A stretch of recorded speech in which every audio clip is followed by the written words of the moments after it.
The old tractor had been sitting in that barn for years. Nobody touched it. Nobody wanted to. It was covered in dust and rust, like something time had forgotten on purpose.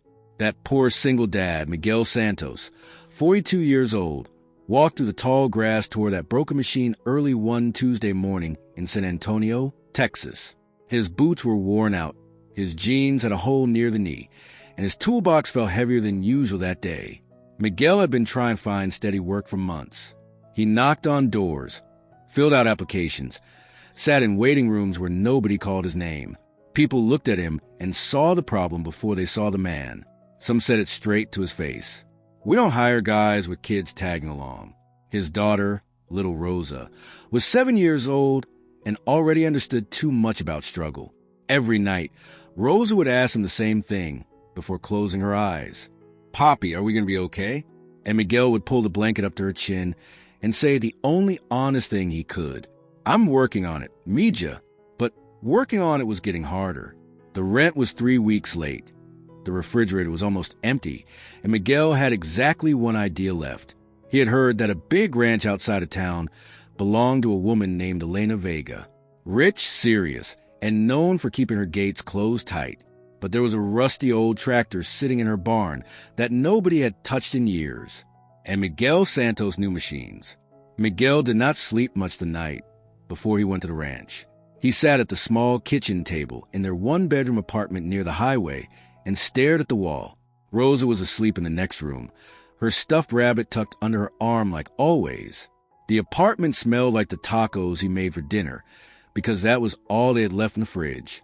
2 tortillas and some beans. He opened his toolbox and checked everything inside. Every wrench, every piece of tape, every small part he had saved over the years from other jobs. He was not a man who threw things away, because he knew that what other people called trash was often the thing that saved you later. He made a decision right there at that table. He was going to walk onto that ranch before sunrise, find that old tractor and fix it. Not because someone hired him, because he needed to prove something, not just to Elena Vega, but to himself. He needed to show the world that a man with grease on his hands and a child at home still had value. He wrote a small note and left it on Rosa's pillow so she would not worry. "Poppy went to work early. Miss Carmen next door knows you are here. I love you more than tacos, Rosa." She always laughed at that. He grabbed his toolbox, stepped out into the cold Texas air, and started walking. 42 years old, broke, tired, and more determined than he had ever been in his entire life. The ranch was outside the city, about 4 miles from Miguel's apartment. He walked the whole way because his truck had broken down 2 weeks earlier, and he could not afford to fix it. The irony of that was not lost on him. The mechanic with a broken truck and a pocket full of nothing. He arrived when the sky was still dark purple, that quiet hour before the roosters start, and before the world remembers it as problems. The main gate had a chain on it, but there was a gap in the fence near the old oak tree. Miguel did not think of it as breaking in. He thought of it as finding a door that no one was using. He followed a dirt path through the field until he saw the barn. Big. Old would turn gray from years of sun and rain. The door was not locked. He pushed it open slowly, and the smell of oil and hay hit him like a memory. His grandfather had a barn just like this one back in Mexico when Miguel was a boy. He stood still for a moment, just breathing. Then he saw it. The tractor. It was a heavy old machine, green under all that rust, with cracked rubber on the tires and a hood that sat crooked. Most people would have walked away. Miguel walked toward it. He set his toolbox down on the dirt floor, pulled out his flashlight, and got to his knees like a man beginning a prayer. He was ready. Whatever this machine needed, he would give it. Miguel worked quietly in that barn for almost 2 hours before he even tried to start the engine. He did not rush. He had learned long ago that rushing a broken machine is like yelling at a scared dog. You only make things worse. So he took his time. He checked every wire, every hose, every filter. He cleaned what was dirty. He tightened what was loose. He replaced a small part near the fuel line, using a piece he found in an old box in the corner of the barn, underneath a torn feed bag. His hands turned black with grease quickly, but that did not bother him. Grease on your hands means you are doing real work. That is what his father used to say. And right now, Real work was the only prayer Miguel had left. While he worked, he thought about Rosa, the way she looked when she was sleeping. So peaceful, so unaware of how hard things were. She deserved better than a cold apartment and beans for dinner. She deserved a yard to run in, a school where she felt safe, a father who came home with something more than apologies. He was not going to fail her. That was not something he was willing to accept. After a long while, he adjusted the last connection, wiped his hands on his jeans, and looked at the old machine with quiet respect. "Okay," he said softly, like he was talking to a living thing. "Let's see what you've got." He turned the key. The engine coughed once, then twice, then it caught. That engine sound cut through the morning air like a church bell. Low at first, rough and uncertain, like an old man clearing his throat after years of silence. Then deeper, fuller, steadier. The whole barn shook just a little, and Miguel felt it in his chest like a second heartbeat. He stayed kneeling on the ground for a moment, not moving. His eyes were wet. He had not expected that. He thought he was too tired to feel anything big, but that sound broke something open inside him, because it was not just a tractor starting. It was proof that broken things could work again, proof that patience and skill meant something, proof that a man who had nothing but his hands and his knowledge could still change something real in the world. He was still on his knees when the barn door flew open, and a voice hit him like cold water. "Who is in my barn?" The woman standing in the doorway was Elena Vega, 51 years old, dressed sharp even that early, hair pulled back, eyes hard as river stones. She had heard the engine from the main house and came out fast. She was not the kind of woman who waited to understand the situation. She walked toward it. Miguel stood up slowly. He did not run. Running would look like guilt. He turned to face her with the wrench still in his hand and his face covered in grease. He said the only honest thing that made sense. "Ma'am, I know I had no right to come in here, but I just wanted to show you what I can do." Elena Vega did not speak right away. She looked at Miguel, then at the tractor, then back at Miguel. The engine was still running, rough but real. A machine that had been silent for years was now breathing again. She could feel the vibration in her boots. "Prove yourself to who?" she asked, her voice tight and controlled. Miguel held her gaze. He was not going to look at the floor. He had looked at the floor too many times in his life, and it never helped. "To you, ma'am. To anyone who will still hire a man who shows up with a daughter. Nobody wants that, they say. I'm the problem, they say, but I'm not the problem. I know how to work. I know how to fix things, and I just fix that." He pointed at the tractor without looking at it. His eyes stayed on Elena. She crossed her arms. "You trespassed on my property, and you want a reward?" "No, ma'am. I want 5 minutes of your time. Just 5. Look at what I did. Look at how I did it, then decide." Elena walked slowly around the tractor. She ran her hand across the hood. She leaned down and looked at the engine. She was quiet for a long time. In the ranch world, a tractor like this one sitting dead in the barn was not just a machine. It was a loss, a cost, a problem nobody had solved until this morning. She looked at him again, different this time. Not softer, but real. "What is your name?" "Miguel Santos, ma'am." "Why this tractor, Miguel?" Miguel paused before answering. Not because he did not know what to say, but because the real answer was the kind of thing that made a man feel exposed. He breathed once and told the truth. "Because my grandfather had one just like it back in Sonora when I was a kid. He used to let me hand him tools while he worked. I learned everything I know watching him.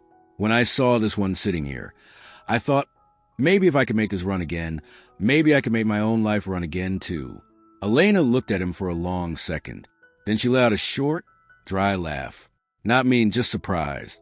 Like someone who had not expected honesty to show up in her barn before sunrise. "You have a daughter," she said. It was not a question. Word travels in small towns. "Yes, ma'am.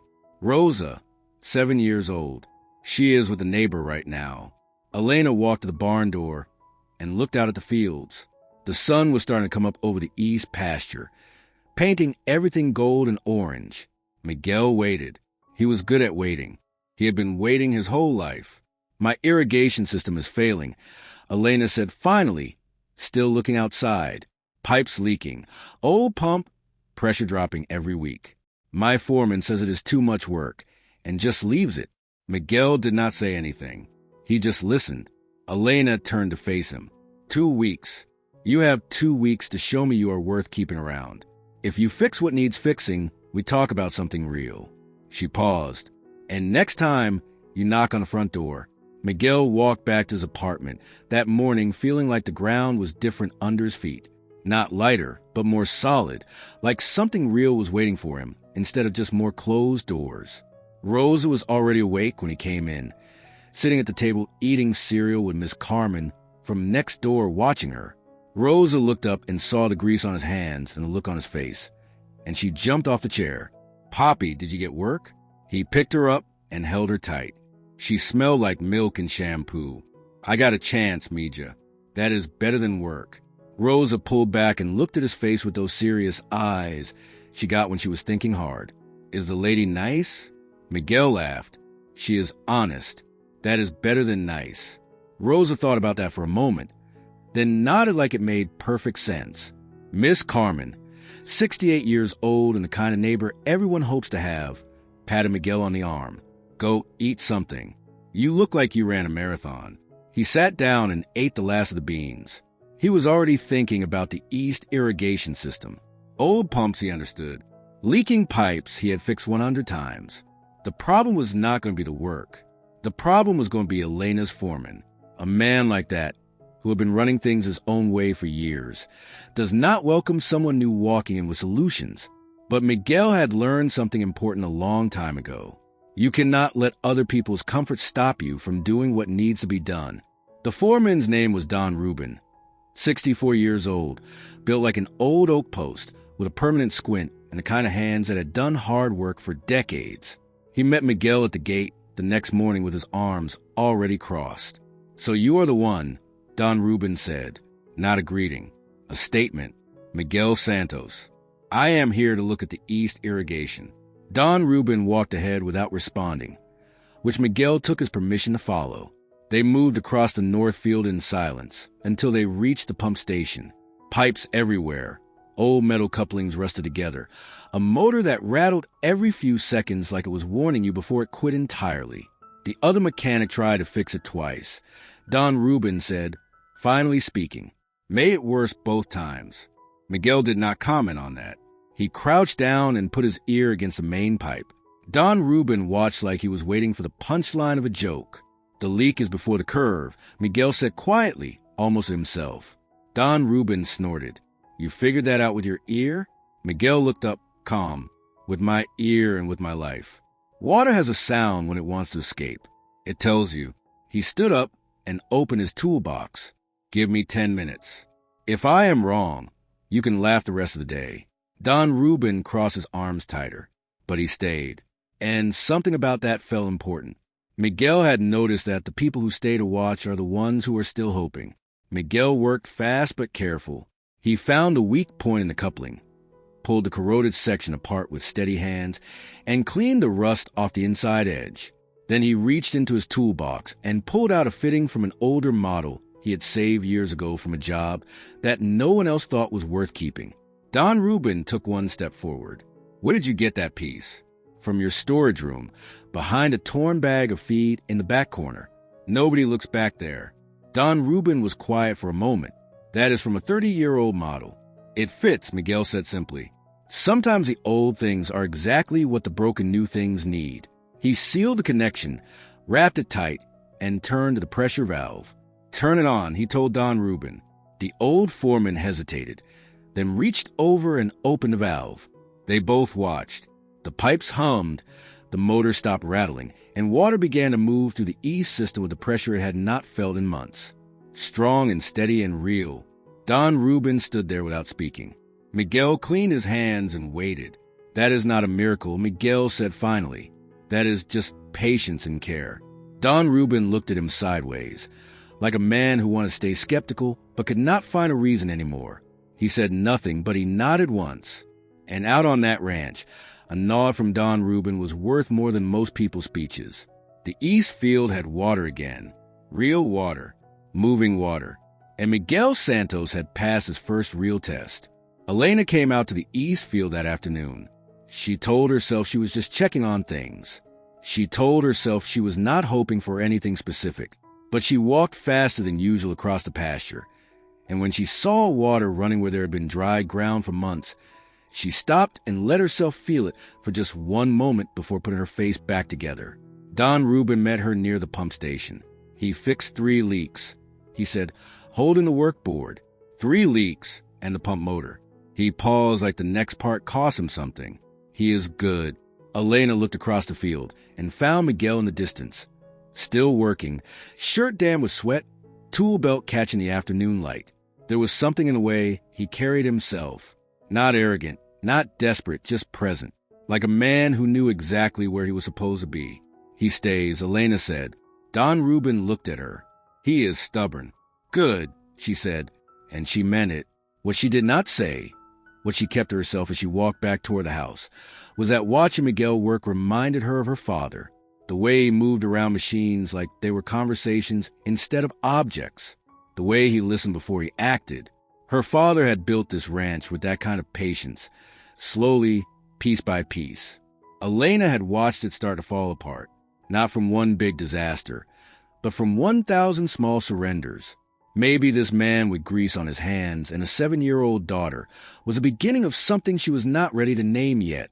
That evening, Miguel picked up Rosa from Miss Carmen's and found something he had not expected. Elena standing outside the main house near the porch steps. She had asked Don Rubin where Rosa would be, and she waited.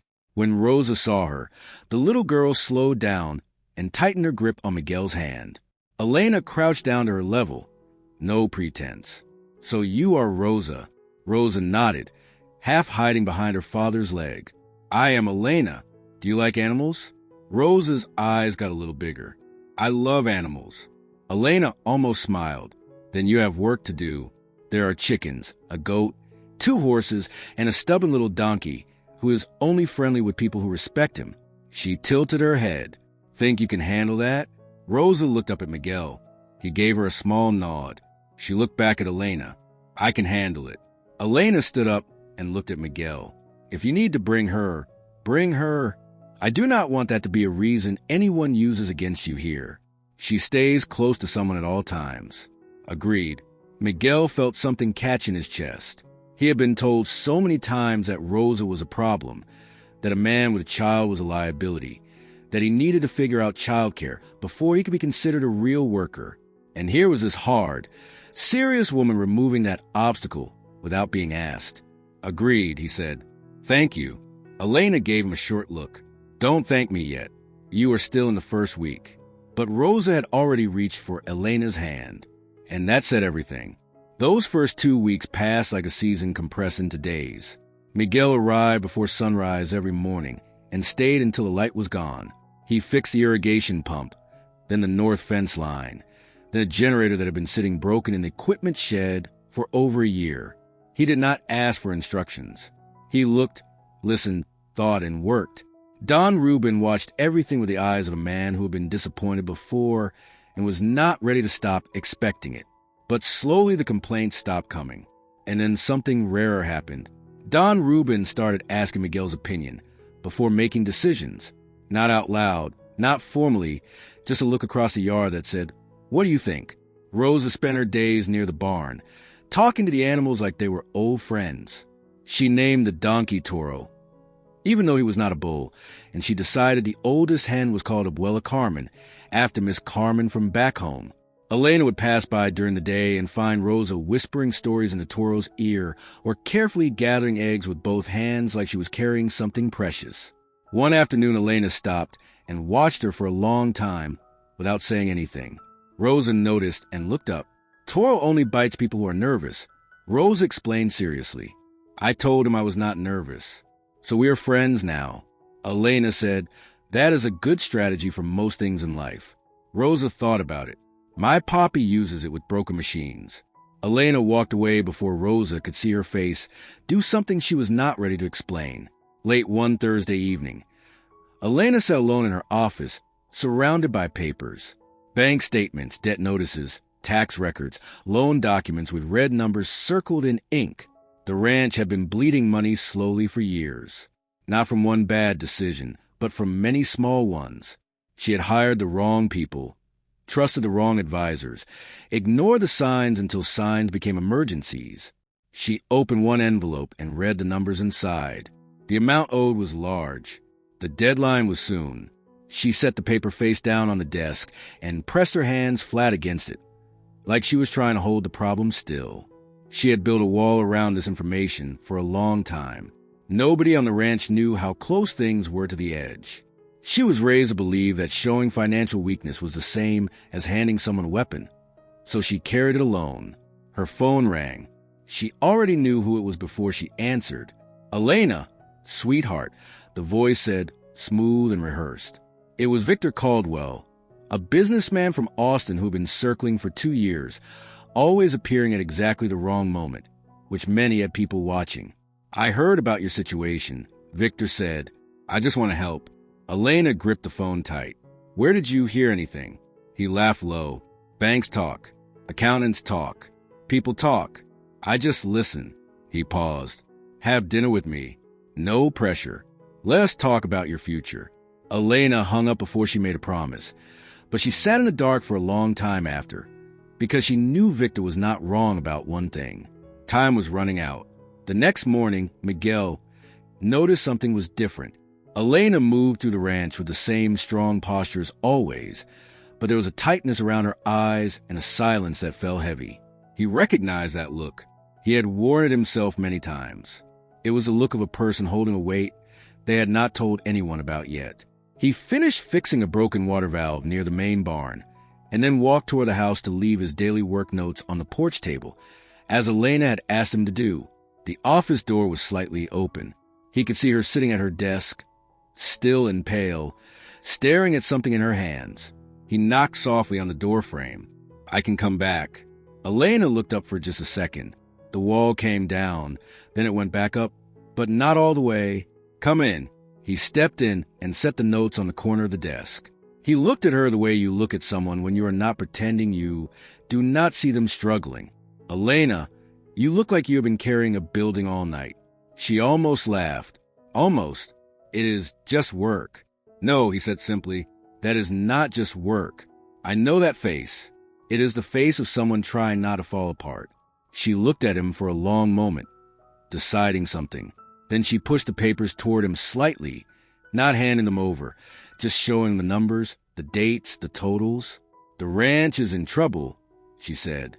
"Real trouble. Not the kind that fixes with irrigation repairs." Miguel looked at the numbers without pretending. He did not understand every detail of high finance, but he understood enough. Late payments, penalties, interest, a loan maturity date, circled in red. He set the pages back down carefully. "What happens if you do not find the money in time?" he asked. "I lose the land," Elena said flatly. "The bank takes the property and sells it. And if I lose the land, I lose everything my father built, everything I have spent my life protecting." Miguel was quiet. He did not rush to say something comforting.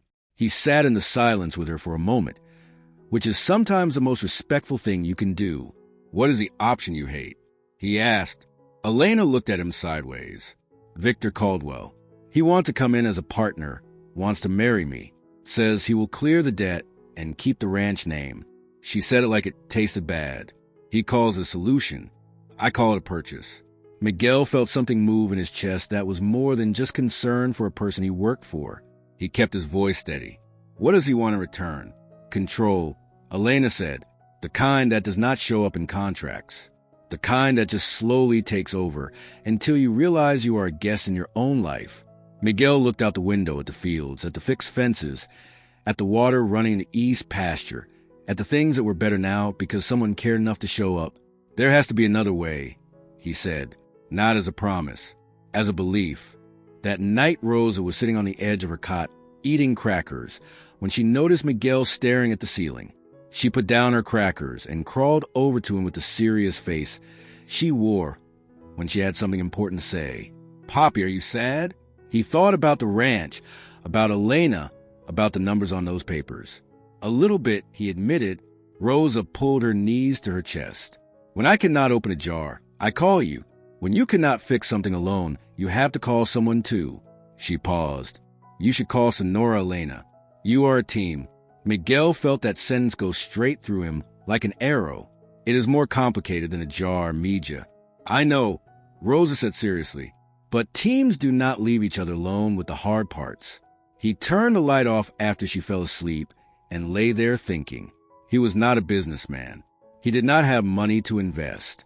He did not have connections or credit or anything that solved the kind of problem Elena was facing. What he had was his hands, his mind, and the stubborn belief that you could build something real without selling your soul to do it. An idea was forming.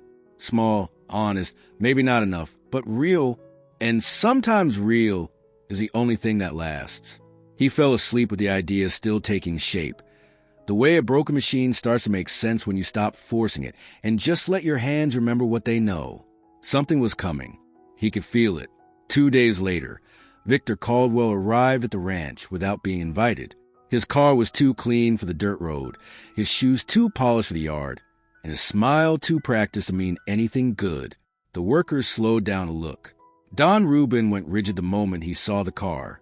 Elena came down the porch steps with her shoulders back and her face closed. Miguel watched from near the barn where he was sorting materials for repairs. He did not move closer. He waited. Victor opened his arms like he was arriving at his own property. Elena, good to see you. I came to talk sense. You came without being asked, she said. Victor waved that away like it was nothing. This is what friends do when they care. He looked around the yard. His eyes landed on Miguel. He studied him for a moment with a look that was part curiosity and part contempt. So that is the mechanic. He works here, Elena said, her voice low and very precise. Victor lowered his voice like he was being generous. Elena, I have a real offer for you. I will clear your debts completely. You keep the name, the house, the reputation. We get married. I come in as full partner, and this place does not go under. Simple. He paused. Or you keep playing ranch with someone who cannot even buy his daughter a decent pair of shoes. Elena's jaw tightened. Miguel had taken 2 steps forward before he caught himself and stopped. This was not his moment to speak. Not yet. But every word Victor said was landing on him like stones. Miguel had held himself still for as long as he could. Elena's eyes were steady. Her posture had not broken, but he could see the effort it was costing her. Victor kept talking, polished and smooth, like a man who had rehearsed a speech 100 times in front of a mirror. You are choosing struggle because of sentiment, Victor said. That is admirable in a song, not in business. Miguel walked forward, calm and slow. He stopped a few feet away and spoke without raising his voice. Money does not buy a person's soul. Victor turned to look at him slowly, like he was noticing furniture that had started talking. Excuse me? Miguel kept his eyes level. You heard me. This ranch might be in debt, but Sonora Elena is not for sale. Victor let out a short, patronizing laugh. Be careful, mechanic. You are overstepping. Miguel did not move back. I am just stating the truth. There are things that cannot be fixed with a checkbook, and there are things that should never be sold, no matter how much pressure you apply. Elena felt the air change around her, not because someone was fighting for her, but because someone was saying out loud the things she had been telling herself in private for weeks, that she had value beyond the debt, that her life was not a transaction. Victor looked at them both with the eyes of a man recalculating. You have until tomorrow, he said to Elena. Then he walked back to his car. Clean shoes, clean car, and absolutely nothing clean about the offer he had just made. The yard went quiet. That night the sky closed and darkened fast. Arnaldo, the old hand who had been on the ranch longer than anyone, came in from the north pasture, looking up at the clouds with the expression of a man who had seen this before and did not like the memory. Storm coming, he said. Bad one. He was right. By 9, the wind was shaking the fences, and by 10, the first thunder cracked so loud that the lights flickered throughout the ranch. Workers scrambled to tie down equipment, move animals, cover anything exposed. Rain came in like it had been holding back for months and was now done being patient. Miguel was already in the yard before anyone called him, helping load tools into the covered shed, checking the barn door latches, moving feed bags off the wet ground. The rain hit his face and soaked through his shirt in seconds, but he kept moving. Around him, people worked faster because he worked faster. Then someone shouted from near the old barn. A tree branch had cracked in the wind, heavy and falling. It was falling toward Elena. Miguel did not think. He ran. He reached her before anyone else did, grabbed her by the shoulders, and pushed her sideways hard. They both hit the mud together. The branch crashed down 2 feet from where she had been standing, shaking the ground like a fist. For a moment, nothing moved. The rain kept falling. They were face to face in the mud, breathing hard. Elena's eyes were wide open. Miguel's hand was still on her shoulder. "Are you hurt?" he asked, his voice rough. She shook her head slowly. Neither of them moved right away after hitting the mud. Then they helped each other up and went straight back into the chaos of the storm, because that is what the moment required. But something had shifted between them, something small and enormous at the same time, and they both felt it, even while their hands were busy doing other things.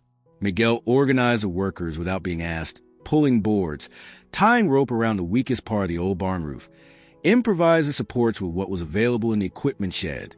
Don Rubin, who had been running that ranch for 20 years, watched Miguel work the crowd and found himself following instead of leading. For the first time he could remember, Elena did not go inside to stay safe. She was in the mud with them, holding a lantern, carrying a crate, asking people if they were okay.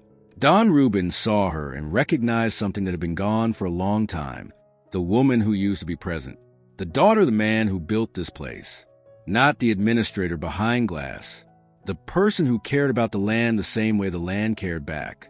When the worst of the wind passed and everyone moved to the main shelter, Miguel stayed near Elena's side. He did not make it obvious. He just happened to be near her when she looked uncertain. He just happened to know where the dry blankets were kept. He put one over her shoulders without asking. She looked at him. "Put it on. What about you?" "I manage." He sat close, not too close, but close enough that the cold stopped mattering for both of them. The ranch house lost power completely, and the only light came from old oil lamps Elena found in the pantry closet. She and Miguel sat near the window in the front room, while the storm pushed against the glass. The workers had settled in the main barn shelter. It was just the two of them. In the quiet of the storm, Elena held a cold cup of coffee and stared at a spot on the wooden floor. Miguel watched the flame in the lamp flicker. "If I accept Victor's offer," she said, not looking up, "I save everything at once." "And what do you lose?" he asked, keeping his voice low. She let out a short, humorless sound. "Everything I built on my own. The feeling that this is mine. That I made decisions that mattered." Miguel turned toward her a little. "You lose yourself. And that is worse than losing the land." She looked at him. Her eyes were honest in a way that her face usually did not allow. "I am scared, Miguel." He held her gaze. "Me too. I am scared of watching you sell yourself to someone who only sees numbers. And I am scared of being a man who cannot do enough to change that. Those two things are fighting in my chest right now." Elena shook her head, almost frustrated. "Do not say you are not enough. He has money, but he has nothing real inside him. Nothing here." She pressed her hand to her chest. The gesture was small and completely unguarded. Miguel looked down at her hand, then back at her face. "Then do not let him buy what he does not deserve. This is the kind of story that Addictive Stories was made to carry." The storm outside kept going. The lamp kept burning. And Miguel said the most honest thing he had said since arriving at the ranch. "If you want to fight for this place the right way, I will fight with you. Not by selling your freedom. Not by signing a marriage contract that looks like rescue, but is actually a cage. We find another way. Maybe we do not have all the answers tonight, but we look for them together." Elena stared at him for a long time. "What if we fail?" He did not dress it up. "Then we fall trying. But we fall whole, not broken in half by someone else's terms." The rain began to soften. Not stop, just soften. Like the world outside was also choosing to breathe for a moment. Elena reached over, and her hand touched his without either of them planning it. It was a small thing, just a brush, just the side of her hand against the back of his. But both of them went still, the way you go still when something matters. Neither pulled away. They sat like that, calm. The lamp burned low, and the storm finished saying what it needed to say. And by the time morning started to show at the window's edge, something had been decided, not with words, with presence, with the simple fact that neither of them had left. They had stayed through the hard night, the same way they had been staying through everything else. Together, without anyone asking, without anyone forcing it. Just two people who had chosen to be present when it was hard. And that was enough to begin something real. Morning came gray and wet, the ranch covered in the aftermath of the night. A section of the old barn roof had caved in. Fence posts were down in the south field. The ground near the pump station was flooded again. Elena looked at the damage on the porch and felt the old fear try to rise. More costs, more debt, more distance between where she was and where the bank needed her to be. The woman she had been 6 months ago would have already been on the phone, calling for a loan or calling Victor. But then she saw Miguel and Don Rubin in the yard, already walking perimeter, already pointing and measuring and dividing the work between them. Two men who had disagreed about everything for 2 weeks were now standing together, looking at the same problem from the same side. Don Rubin came to her with his clipboard and the expression of a man delivering hard news. The damage is real, Sonora Elena. It is going to cost something. I know. He looked at her directly, then looked at Miguel, then back at her. His voice dropped to something private. Just do not go accepting any rescue from a man in a suit. Those ones give with one hand and take with both. Elena felt those words land exactly where they were meant to. She straightened her shoulders. I will not. Miguel, a few feet away, heard and glanced at her. She met his eyes and said clearly, I am not marrying for debt. We solved this the right way. And saying it out loud, with the ruined barn behind her and the mud on her boots, felt like the realest decision she had ever made. Victor called that morning. Elena put the phone on speaker, without meaning to, and Miguel heard everything. Victor's voice was polished and patient. I heard about the storm. More damage, more cost. You are watching this place fall apart in real time. Elena's hand tightened around the phone. I am watching it survive, she said. Sentiment, he said with a tone that made the words sound like stupidity. I am giving you until the end of business today. After that, my offer disappears. Elena looked at Miguel, not for permission, for something harder to name, like confirmation that what she already knew was worth saying out loud. She looked back at the phone. Victor, my answer is no. Not maybe, not after more thought. No, her voice was level and final. And I would appreciate you not coming to my property without being invited. She hung up. The room was quiet. Are you sure? Miguel asked after a moment. I am afraid, she said. But yes, I am sure. She looked at him. I have been protecting a life that was not really mine for a long time. I ran this ranch from a distance, behind papers and phone calls, and I lost the feel of it. You brought that back. Rosa brought that back.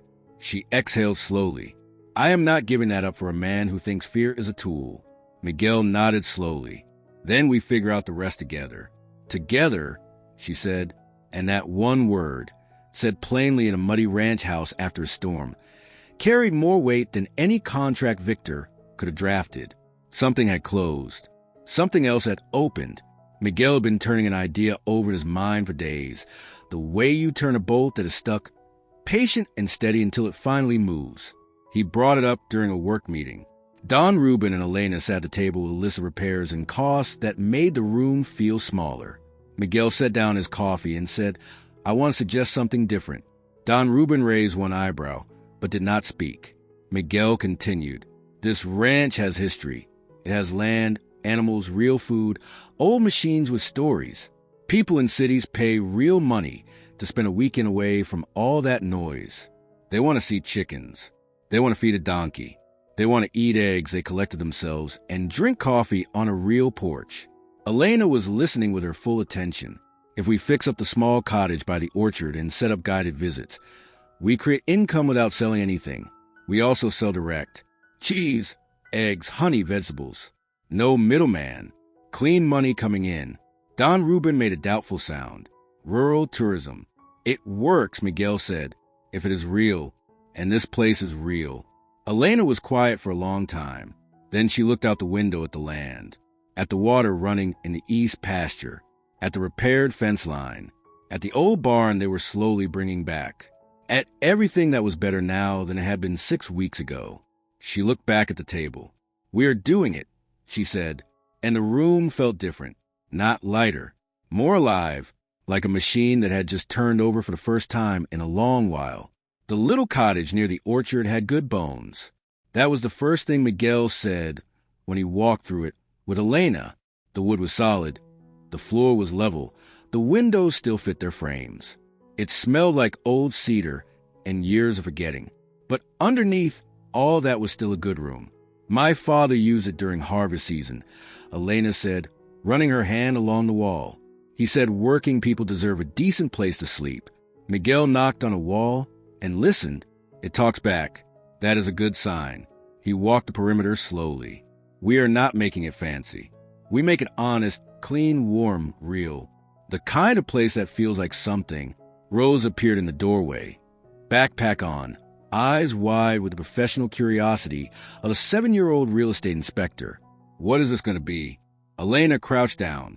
"A place where people come to visit the ranch and feel part of something real." Rose's eyes lit up. "Like a guest house?" "Exactly like that." "I could be the animal guide," Rosa announced. "I will tell them about every single one. Toro's whole life story, Abuela Carmen's habits, all of it." She was already planning the tour in her head. Miguel looked at Elena over Rosa's head, and there was a softness in his face that he did not try to hide. Elena looked back at him and did not look away. "That is your job, then, Rosa," Elena said. "Official animal ambassador." Rosa stood up straight with the dignity of someone who had just been given an important title. "I accept." And just like that, the cottage had a purpose again. The first test weekend arrived faster than any of them expected. A family from San Antonio came on the recommendation of Dona Alma, the oldest neighbor in the area, a woman of 78 who said very few words and meant every one. The cottage smelled like fresh paint and cedar. The bed was made with clean quilts. A handwritten card from Elena sat on the table. "Welcome. This is real life. We are glad you are here." Rosa was at the gate when the family arrived, backpack on, completely prepared. "First, I will show you the chickens." She began, leading them like she had been doing this for years. "Then Toro, then the orchard, then the big barn where my papi fixed the old tractor. He can fix anything." Miguel stood nearby and laughed quietly, a small laugh that came from somewhere deep and honest. Elena watched from a short distance. She saw the child leading strangers through her family's land like it was the most natural thing in the world. She saw the family following, relaxed and smiling, children running toward the animals without being told to. She heard the ranch making sounds it had not made in years. Full, living sounds. At the end of the day, the father came to Elena and said, "There is something true about this place." Elena held herself together until he turned away. Then she pressed her lips together and breathed carefully, the way you breathe when you're afraid to let the feeling get too big. Miguel passed by and said quietly, "It is not a miracle. It is a seed." Elena whispered back, "Then we keep planting." Victor came back one last time. He arrived in the middle of the second open weekend, when the ranch had guests walking the grounds. Rosa was giving her tour with full confidence. Don Ruben was grilling at the outdoor table, and the whole place was humming with something that could not be faked. Victor stepped out of his car and looked around like a man who had arrived at a party he was not invited to, but expected to own. He found Elena on the front porch and spoke loud enough for people nearby to hear. "I am giving you one final chance to save this place from turning into a hobby." Elena stood up slowly. "This is not a hobby. This is a plan." He stepped closer. "Rural tourism does not pay the bank." "Elena." It was Rosa who stopped the moment. She came around the corner of the porch with mud on her boots and a look on her face that was completely unafraid. She stood between them and looked up at Victor with clear eyes. "Mr. Stop talking to Senora Elena like that." Victor looked down at her with the mild irritation of someone who considers children irrelevant. "Go play, little girl." Rosa did not move. "She is not going to marry you. She does not need to. She has us." Rosa's voice did not shake at all. "My papi works every single day until his hands hurt, and Senora Elena smiles for real now. Before, she was sad. I could see it. I do not want her to be sad again. I do not want to lose my family. The porch went completely quiet. Victor had no answer for that, not one that would have worked on anyone watching. Elena picked Rosa up and held her close. The words came out before she could stop them, said loud enough for everyone nearby to hear. She is right. I already have a family. Miguel stepped up to the porch and stood beside them. Not aggressive, not performing, just present. Victor looked at the three of them, then at the people around the yard who had stopped to watch. He understood this moment was not winnable. He put the envelope back in his jacket, adjusted his coat, and walked to his car with the careful dignity of a man who had lost but refused to say so. When the car disappeared down the dirt road, something in the air changed. Lighter, cleaner. People started clapping. Not a performance, just recognition. The sound of people witnessing courage and choosing to acknowledge it. That night, after the guests left and Rosa was asleep in the cottage with Elena's old quilt pulled up to her chin, Miguel and Elena sat on the porch steps in the quiet. I do not have anything to promise you, Miguel said. No money, no big plan. Just work. Elena looked at him. I do not want promises that shine. I want someone who stays. He reached over and held her hand. Not dramatically, just held it, and she let him. I do not know what tomorrow looks like, she said. He answered, it looks like us together. And this time she believed it, not because it was beautiful, because it was true. And for the first time in a very long time, the truth felt like enough, more than enough. It felt like home. In the weeks that followed, the ranch turned from a place of fear into a place of direction. Reservations came in steadily. Direct sales grew. The community started talking about the Vega Ranch, not as a fading legacy, but as something worth visiting, worth supporting. The bank, seeing real numbers coming in, agreed to renegotiate the debt. Don Rubin stopped resisting the new and became the one who protected it. Miguel took over the full coordination of all machinery and maintenance, and Elena brought him into decisions openly, sitting at the same table, looking at the same papers. Rosa grew up inside all of it, walking between the bar and the cottage and the orchard and the porch like the whole ranch was her world. Because it was. She learned the names of plants from Elena and the names of engine parts from her father, and she understood, without anyone explaining it, that family is not something you are born into alone. It is something you choose and then keep choosing every single day. This story from Addictive Stories is not really about a tractor or a debt or a businessman who thought he could buy what was not for sale. It is about that moment when life backs you into a corner and whispers a question that matters most. Are you going to choose the safe thing or the true thing? Maybe you have a tractor in your life too.